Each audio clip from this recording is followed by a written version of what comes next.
Jonathan Frizzy akhirnya beranikan diri bagikan foto Ririn Dwi Ariyanti.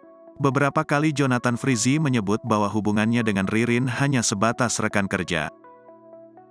Namun di sisi lain, sang mantan istrinya, Dena Devanka mengatakan bahwa Jonathan berselingkuh dengan Ririn selama masih jadi suaminya. Jonathan Frizzy kini beranikan diri pajang potret bareng Ririn Dwi Ariyanti di media sosial pribadinya. Beberapa waktu lalu kabar menghebohkan datang dari Jonathan Frizzy dan Ririn Dwi Ariyanti. Pasalnya, mereka digosipkan memiliki hubungan asmara.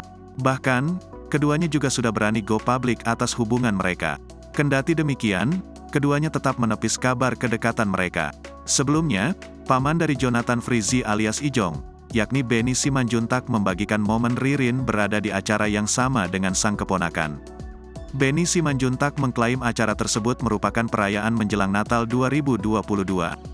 Alhasil, beredarlah kabar jika Ririn turut diundang untuk merayakan pesta Natal bersama Ijong.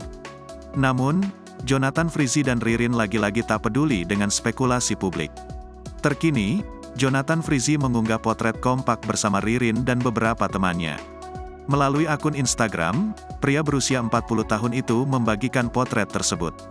Perayaan Natal, CSC, keluarga TCYK, tulis Jonathan Frizzy.